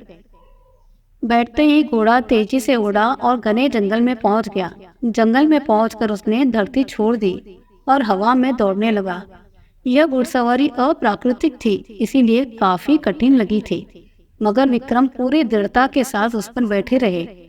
हवा में कुछ देर उड़ने के बाद घोड़ा आकाश में दौड़ने लगा। दौड़ते दौड़ते वह इंद्रपुरी आ गया। इंद्रपुरी पहुंचते ही विक्रम को वही सपनों वाला सोने का महल दिखाई पड़ा। जैसा उन्होंने अपने सपने में देखा था, ठीक वैसा ही था सब कुछ। चलते चलते वे इंद्र सभा पहुंचे। इंद्र सभा में सारे देवता विराजमान थे। अप्सराएं नृत्य कर रही थी। इंद्रदेव पत्नी के साथ अपने सिंहासन पर विराजमान थे। देवताओं की सभा में विक्रम को देखकर खलबली मच गई। वे सभी एक मानव के सशरीर स्वर्ग आने पर आश्चर्यचकित थे। विक्रम को देखकर इंद्र खुद अपनी अगवानी करने आ गए और उन्हें अपने आसन पर बैठने को कहा। विक्रम ने यह कहते हुए मना कर दिया कि इस आसन के भी योग्य नहीं है। इंद्र उनकी नम्रता और सरलता से प्रसन्न हो गए। उन्होंने कहा कि विक्रम ने सपने में अवश्य एक योगी को इस महल में देखा होगा। इनका हमशक्ल कोई और नहीं बल्कि वे खुद हैं। उन्हें इतना पुण्य अर्जित कर लिया है कि इंद्र के महल में उन्हें स्थायी स्थान मिल चुका है। इंद्र ने उन्हें एक मुकुट उपहार में दिया। इंद्रलोक में कुछ दिन बिताकर मुकुट लेकर विक्रम अपने राज्य में वापस आ गए। सिंहासन 32 की 29 पुतली मानवती की कथा इस प्रकार है। राजा विक्रमादित्य वेश बदलकर रात में घूमा करते थे। ऐसे ही एक दिन घूमते घूमते नदी के किनारे पर पहुंचे। चांदनी रात में नदी का जल चमकता हुआ बड़ा ही प्यारा दृश्य प्रस्तुत कर रहा था। विक्रम चुपचाप नदी के तट पर खड़े थे। तभी उनके कानों में बचाओ बचाओ की आवाजें आ पड़ी। वे आवाज की दिशा में दौड़े तो उन्होंने नदी की वेगवती धारा से जूझते हुए 2 आदमी दिखाई पड़े। गौर से देखा तो उन्हें पता चला कि एक युवक और एक युवती तैरकर किनारे आने की चेष्टा में हैं, मगर नदी की धाराएं उन्हें बहाकर ले जा रही है। विक्रम ने बड़ी फुर्ती से नदी में छलांग दी और दोनों को पकड़कर किनारे पर ले आए। युवती के अंग अंग से यौवन छलक रहा था। वह अत्यंत रूपसी थी। उसका रूप देखकर अप्सराएं भी लज्जित हो जाती थी। कोई तपस्वी भी उसके पास आकर अपनी तपस्या छोड़ देता था और गृहस्थ बनकर उसके साथ जीवन गुजारने की कामना करता था। दोनों कृतज्ञ होकर अपने प्राण बचाने वाले को देख रहे थे। युवक ने बताया कि वे अपने परिवार के साथ नौका से कहीं जा रहे थे। नदी के बीच में भंवर को देख नहीं सके और उनकी नौका भंवर में फंस गई। नगर से निकलने के लिए लोगों ने लाख कोशिश की पर सफल नहीं हो सके। उनके परिवार के सारे सदस्य उस भवन में समा गए, लेकिन वे दोनों किसी तरह यहाँ तक तैरकर आने में कामयाब हो गए। राजा ने जब उनसे उनका परिचय पूछा तो युवक ने बताया कि वे दोनों भाई बहन हैं और सारंग देश के रहने वाले हैं। विक्रम ने कहा कि उन्हें सकुशल अपने देश भेज दिया जाएगा। उसके बाद उन्होंने उन्हें अपने साथ चलने को कहा और अपने महल की ओर चल पड़े। राजमहल के नजदीक जब वे पहुंचे तो विक्रम को प्रहरियों ने पहचान कर प्रणाम किया। युवक युवती को तब जाकर मालूम पड़ा कि उन्हें अपने प्राणों की परवाह किए बिना बचाने वाला आदमी स्वयं महाराजाधिराज थे। अब तो वे और भी कृतज्ञता भरी नजरों से महाराज को देखने लगे। महल में पहुंचकर उन्होंने नौकर चाकरों को बुलाया और सारी सुख सुविधाओं के साथ उनके ठहरने का इंतजाम करने का निर्देश दिया। अब तो दोनों का मन राजा के प्रति और भी अधिक आदर सहित भर गया। वह युवक अपनी बहन के विवाह के लिए काफी चिंतित रहता था। उसकी बहन राजकुमारियों से भी सुंदर थी, इसीलिए वह चाहता था कि किसी राजा से उसकी शादी हो, मगर उसकी आर्थिक हालत अच्छी नहीं थी। वह अपने इरादे में कामयाब नहीं हो पा रहा था। जब संयोग से राजा विक्रमादित्य से उनकी भेंट हो गई तो उसने सोचा कि क्यों न विक्रम से उसकी शादी का प्रस्ताव करे। यह विचार आते ही उसने अपनी बहन को ठीक से तैयार होने के लिए कहा और इसे साथ में लेकर राजमहल में उनसे मिलने चल पड़ा। उसकी बहन जब सज कर निकली तो उसका रूप देखने लायक था। उसके रूप को देवता भी देखकर मोहित हो जाते थे। मनुष्य की तो क्या बात हो सकती है। जब वह राजमहल आया तो विक्रम ने उससे उसके आने का हालचाल पूछा तथा कहा कि उसके जाने का समुचित प्रबंध कर दिया गया है। उसने राजा की कृतज्ञता जाहिर करते हुए कहा, उन्होंने जो उस पर उपकार किए उसे आजीवन वह नहीं भूलेंगे।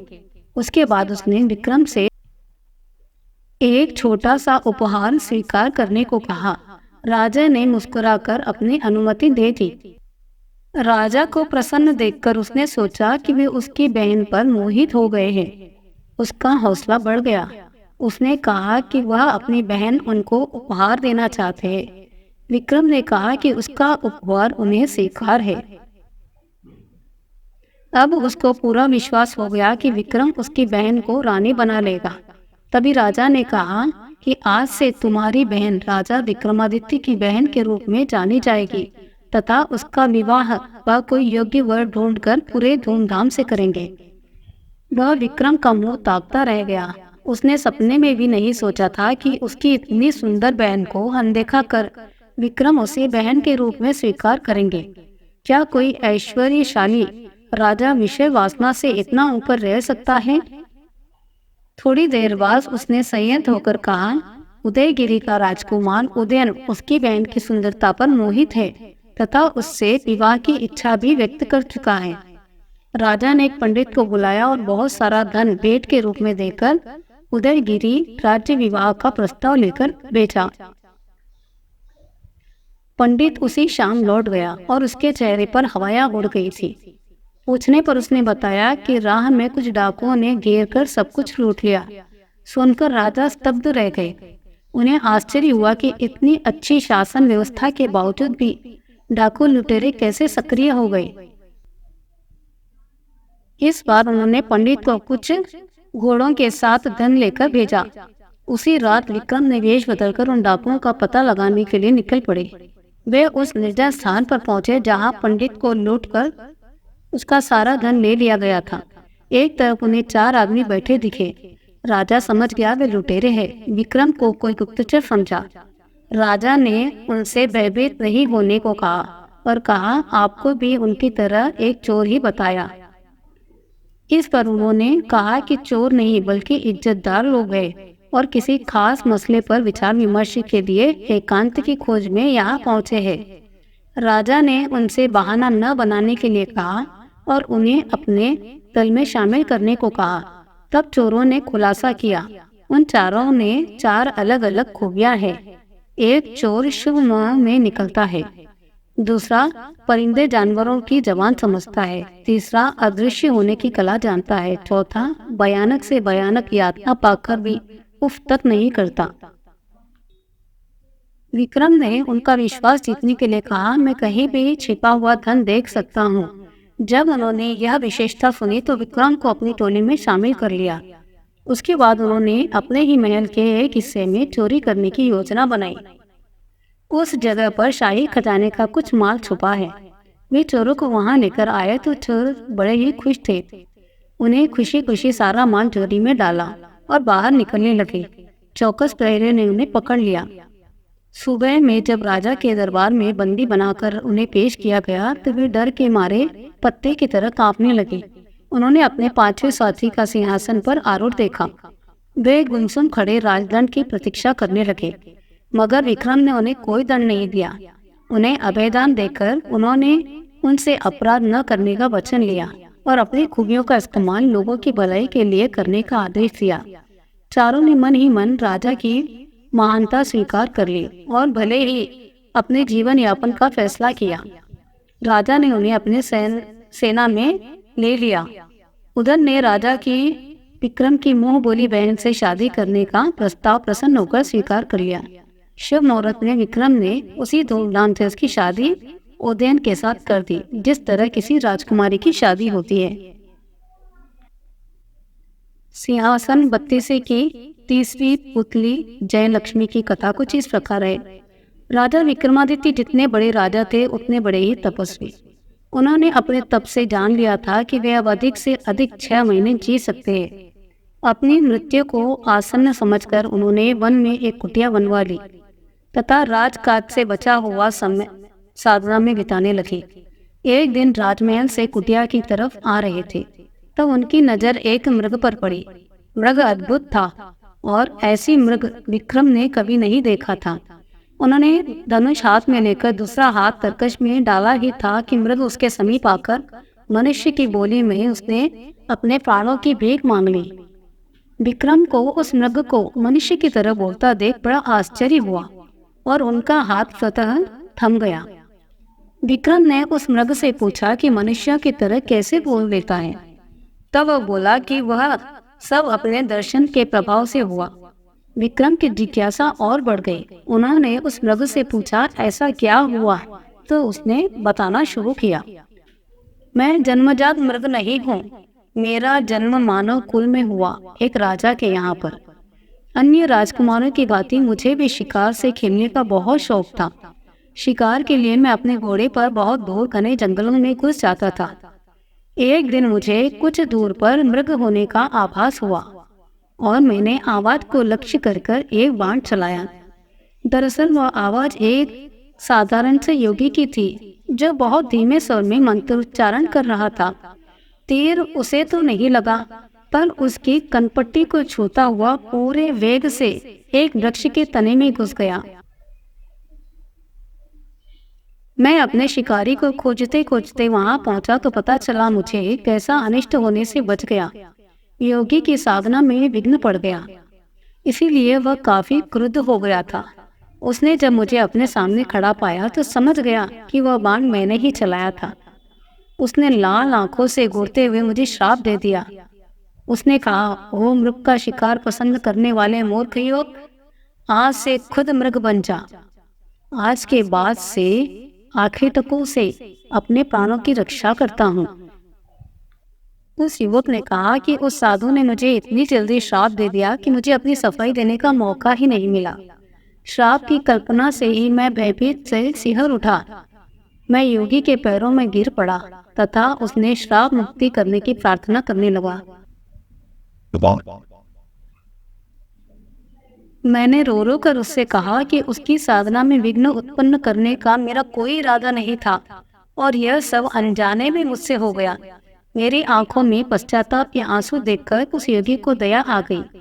उसने मुझसे कहा कि श्राप वापस तो नहीं दिया जा सकता, लेकिन वह उस श्राप से प्रभावित को सीमित जरूर कर सकता है। मैंने कहा कि जितना अधिक संभव हो उतना वह श्राप का प्रभाव कम कर दे। तुम मृग बनकर तब तक भटकते रहोगे जब तक महान यशस्वी राजा विक्रमादित्य के दर्शन नहीं हो जाए। विक्रमादित्य के दर्शन से ही तुम मनुष्य की बातें बोलना शुरू कर दोगे। विक्रम को अब जिज्ञासा हुई कि मनुष्य की भांति बोल तो रहा है मगर मनुष्य में परिवर्तित नहीं हुआ। उन्होंने उससे पूछा, तुम्हें मृग के रूप में मुक्ति कब मिलेगी? कब तुम अपने वास्तविक रूप को प्राप्त करोगे? वह श्रापित राजकुमार बोला, इससे मुझे मुक्ति बहुत ही शीघ्र मिल जाएगी। उस योगी के कथानुसार मैं अगर आपको साथ लेकर उसके पास जाऊं तो मेरा वास्तविक रूप मुझे तुरंत वापस मिल जाएगा। विक्रम खुश थे। उनके हाथ से शापग्रस्त राजकुमार की हत्या नहीं हुई, अन्यथा उन्हें निरपराध मनुष्य की हत्या का पाप लग जाता और वे ग्लानि और पश्चाताप की आग में जल रहे होते। उन्होंने मृग रूपी राजकुमार से पूछा, क्या तुम्हें उस योगी के निवास के बारे में कुछ पता है? क्या तुम मुझे उसके पास लेकर चल सकते हो? उस पर राजकुमार ने कहा, हाँ, मैं आपको उसकी कुटिया के पास अभी लेकर चल सकता हूँ। संयोग से वह योगी अभी भी इसी जंगल से थोड़ी दूर पर साधना कर रहा है। वह मृग आगे आगे चला और विक्रम उसके अनुसरण करते करते चलते रहे। थोड़ी दूर चलने के पश्चात उन्हें एक वृक्ष पर उल्टा होकर साधना करता एक योगी दिखा।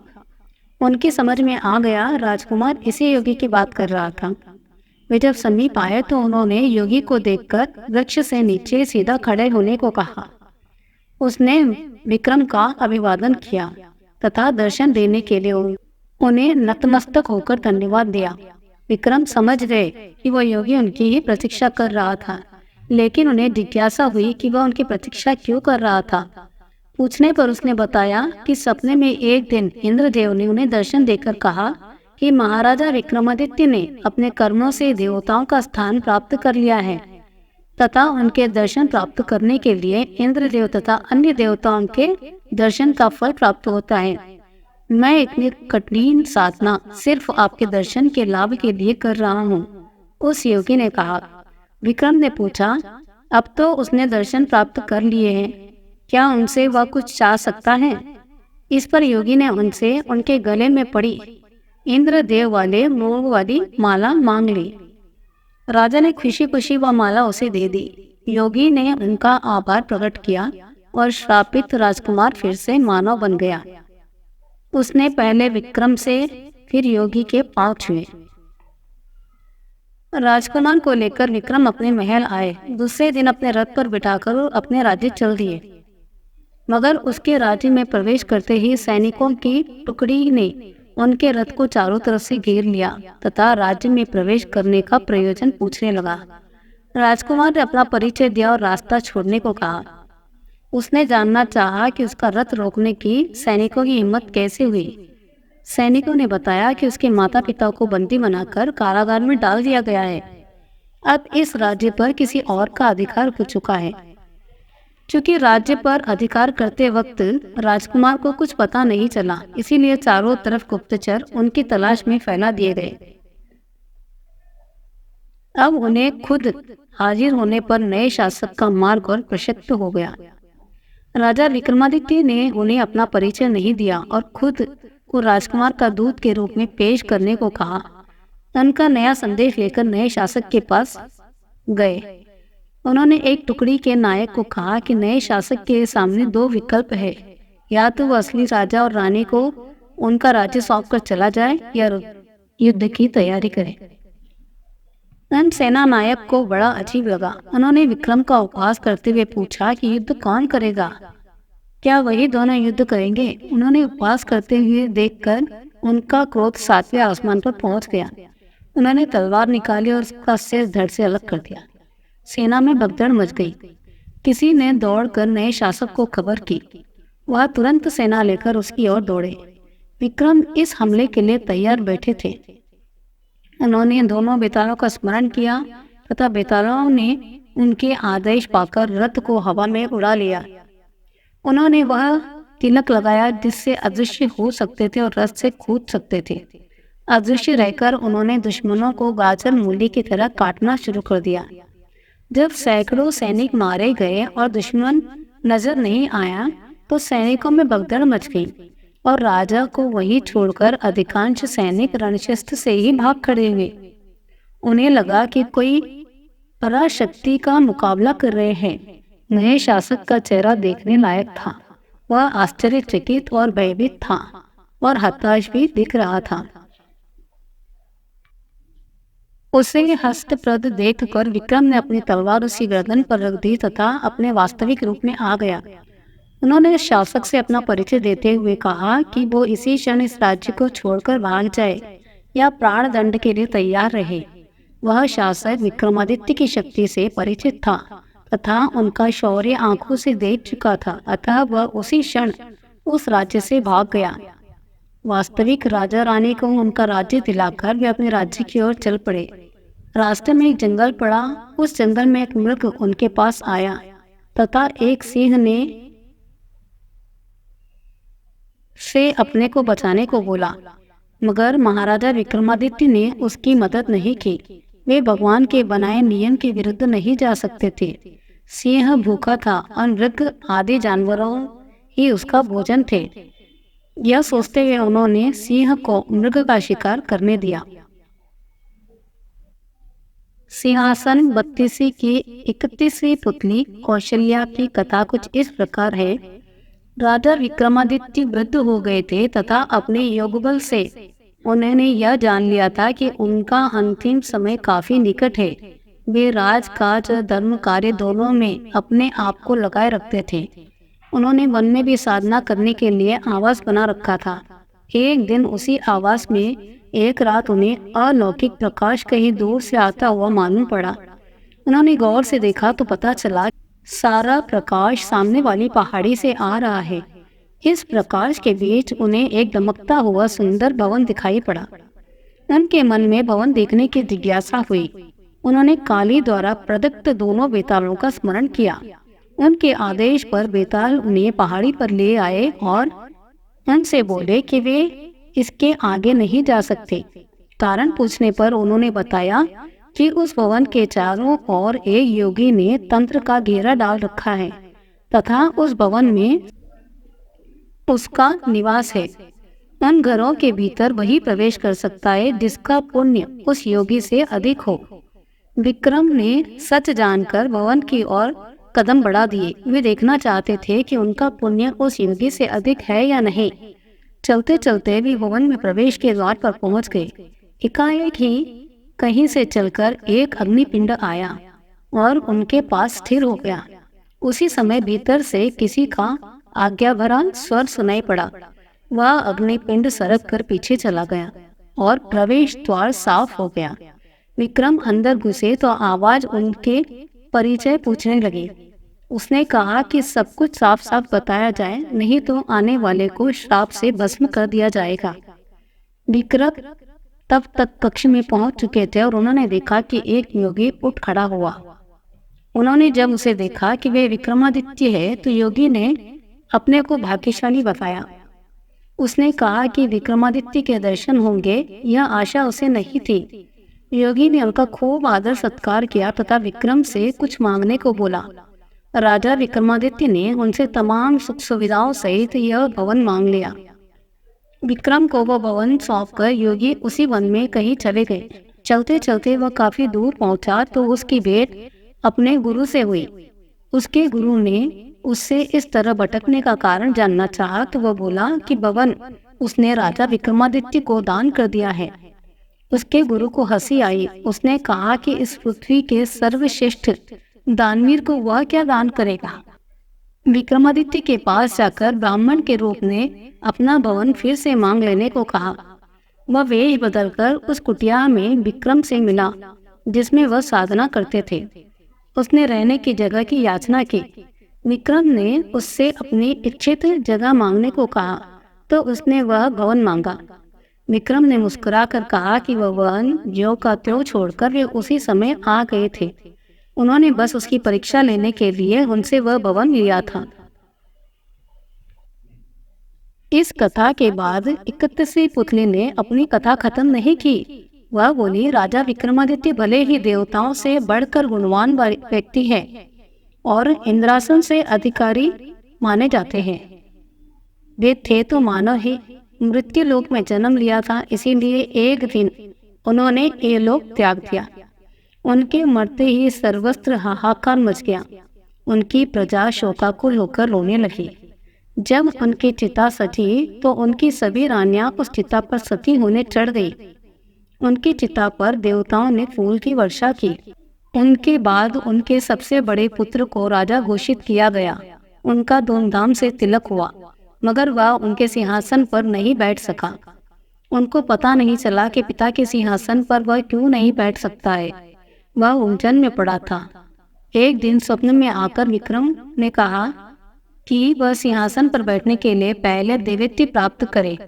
उन्होंने उसे कहा कि जिस दिन वह अपने पुण्य प्रताप तथा यश से उस सिंहासन पर बैठने लायक होगा तो वे खुद उसे स्वप्न में आकर बता देंगे। मगर विक्रम उनके स्वप्न में नहीं आए तो उसे समझ नहीं आया कि सिंहासन का क्या किया जाए। पंडितों और विद्वानों के परामर्श पर एक दिन पिता के नाम का स्मरण किया और विक्रम उनके सपने में आए। सपने में उन्होंने उससे कहा कि सिंहासन को जमीन में गड़वा दिया जाए तथा उज्जैन छोड़कर अम्बावती में अपनी नई राजधानी बनाने की सलाह दी। उन्होंने कहा, जब भी पृथ्वी पर सर्वगुण संपन्न कोई राजा कालांतर में पैदा होगा, यह सिंहासन खुद ब खुद उसके अधिकार में चला जाएगा। पिता को स्वप्न में आदेश मानकर सुबह में मजदूरों को बुलवाकर एक खूब बड़ा गड्ढा खुदवाया गया तथा उसमें सिंहासन को दबा दिया गया। वह खुद अम्बावती को नई राजधानी बनाकर शासन करने लगे।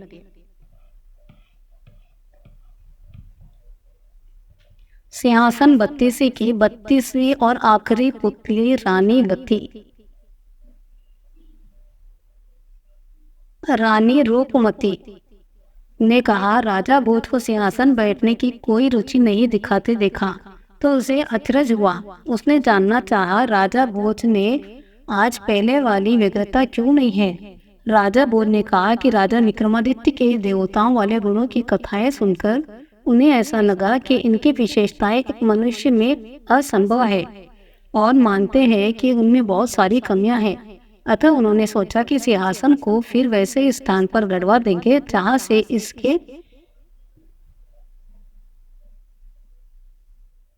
इसे निकाला गया है।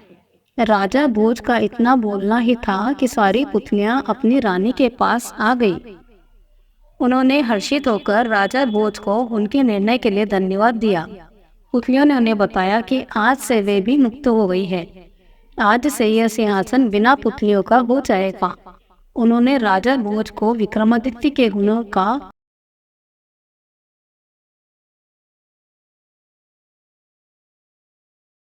आशिंक स्वामी होना बतलाया तथा कहा कि इसी योग्यता के चलते उन्हें इस सिंहासन के दर्शन हो पाए हैं।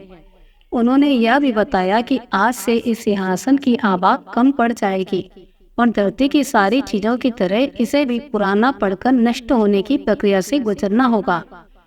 इतना कहकर इन पुतलियों ने राजा से विदा ली और आकाश की ओर उड़ गई। पलक झपकते ही सारी पुतलियां आकाश में विलीन हो गईं। पुतलियों के जाने के बाद राजा भोज ने कर्मचारियों को बुलवाकर गड्ढा खुदवाने का निर्देश दिया। जब मजदूर बुलवाकर गड्ढा खोद डाला तो वेद मंत्रों का पाठ करवाकर पूरी प्रजा की उपस्थिति में सिंहासन को गड्ढे में दबा दिया। मिट्टी डालकर फिर वैसा ही टीला निर्मित करवाया गया जिस पर बैठकर चरवाहा अपने फैसले देता था। लेकिन नया टीला वह चमत्कार नहीं दिखा सका जो पुराने टीले में था।